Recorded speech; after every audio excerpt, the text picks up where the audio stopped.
이삭과 이스마엘 그리고 야곱과 에서 중에서 누가 하나님의 언약을 이어가는 영적 상속자가 되느냐 하는 문제는 매우 중요한 성경의 주제입니다.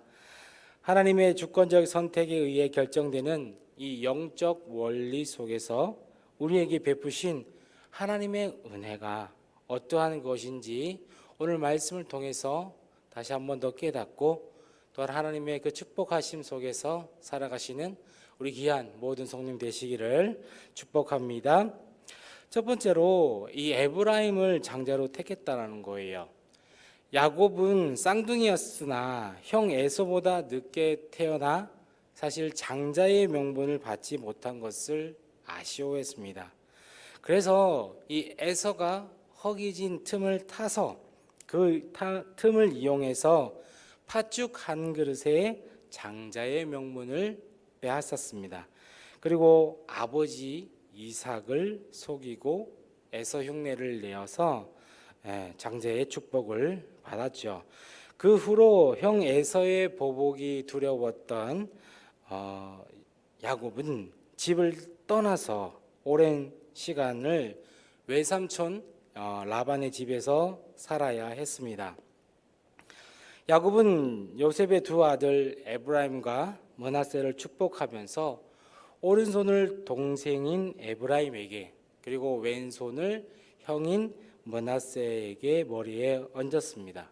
요셉은 자연스럽게 야곱의 오른편에 므낫세를 세우고 왼편에 에브라임을 세웠지만 야곱은 양손을 어긋나게 하여서 반대로 축복을 했던 것이죠. 성경에서는 오른손은 사실 왼손보다 더 큰 능력을 상징을 합니다. 그래서 요셉은 상식적으로 형인 므낫세에게 오른손으로 그리고 동생인 에브라임에게 왼손으로 축복하는 것이 옳다라고 생각을 하여서 야곱의 손을 옮기려고 했죠. 그러나 야곱은 그 자신이 그 사실을 알면서도 의도적으로 오른손으로는 에브라임을 축복하고 있음을 오늘 성경에서 보여주고 있습니다.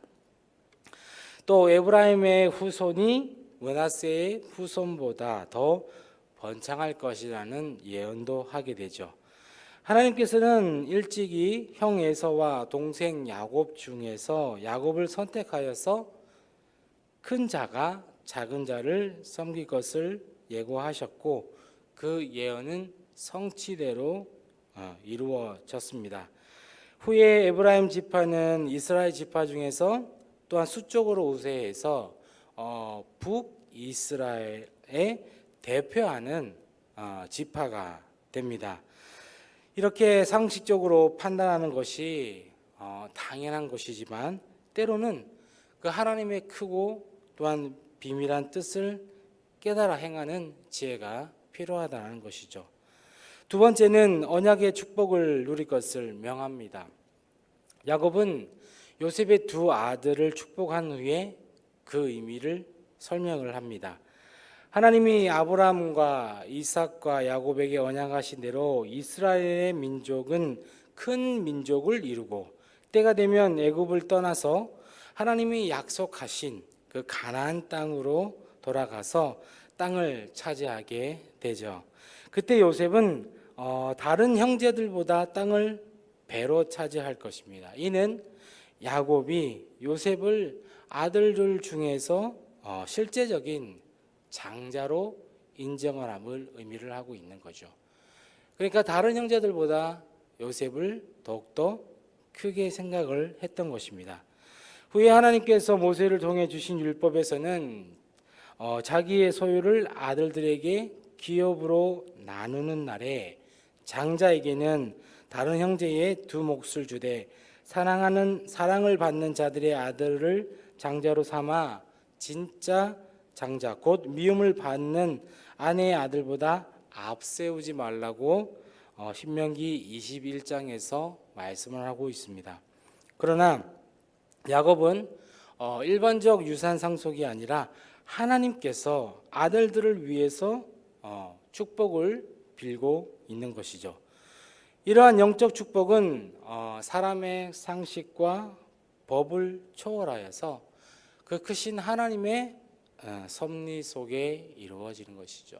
그래서 이 하나님의 섭리는 정말 우리가 알 수가 없다라는 것입니다. 야곱은 요셉과 그 후손에게 이 말씀을 전함으로써 하나님이 그들에게 베푸신 그 특별한 은혜를 기억하여 하나님의 언양하신 복을 누리면서 하나님께 감사와 찬송과 영광을 돌리기를 원했던 것이죠. 이는 그리스도 안에서 영원한 하나님의 나라를 기업으로 상속받는 우리 성도님들에게도 그대로 적용된다는 것입니다. 사실 우리가 살아가면서 정말 그 하나님이 주시는 그 은혜를 기억하면서, 하나님이 주시는 은혜를 기억하면서, 또 하나님이 주시는 복을 기억하면서 우리가 살아가는 가운데 있지만 때로는 그것을 우리가 잊어버리고 살아갈 때가 너무나도 많다라는 것이죠. 하지만 이 하나님의 은혜와 복은 우리가 충분히 받을 자격이 있다라는 거죠. 우리는 하나님의 자녀이기 때문입니다. 하나님께서 우리를 택하시고 보호해 주시고 자녀로 삼아 주셨기 때문에 우리는 그 은혜와 복을 기억하며 하나님께 감사와 찬송과 영광을 올려드려야 된다는 것이죠. 이것이 바로 우리 모든 성도님들의 또한 우리 인간의 살아가는 목적이기도 하는 것입니다. 또한 우리는 세상의 많은 사람 가운데 하나님의 기뻐하시는 뜻대로 우리는 택함을 입어서 구원의 은혜를 누리는 자입니다. 이것을 더욱더 기뻐하시고 또한 구원의 복을 누리면서 하나님의 은혜를 잊지 말고 또한 그 하나님의 은혜를 기억하면서 찬송과 영광을 올려드리는 삶을 살아가시는 우리 귀한 모든 성도님 되시기를 축복합니다. 말씀을 맺습니다. 이삭은 야곱에게 또한 야곱은 요셉의 아들들에게 믿음을 유산으로 물려주었다라는 거죠. 하나님의 앞에서 그들을 축복함으로써 믿음의 유산 상속을 시행한 것입니다. 사랑하는 성도 여러분, 자녀에게 재물을 상속하기보다 하나님의 나라를 기업으로 유업으로 물려주는 이 믿음의 유산 상속을 우리는 해야 한다는 것입니다.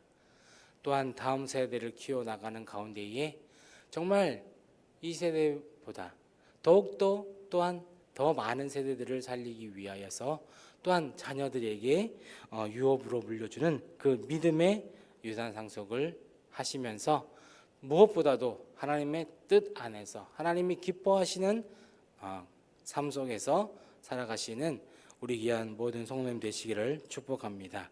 오늘 이 말씀을 통해서 우리는 하나님의 나라를 유업으로 받는 특권을 가졌다라는 거예요. 이것이 정말 우리에게는 큰 은혜이며 하나님께서 주시는 복이라는 것입니다.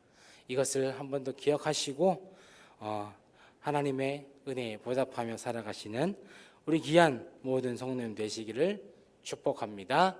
기도하겠습니다.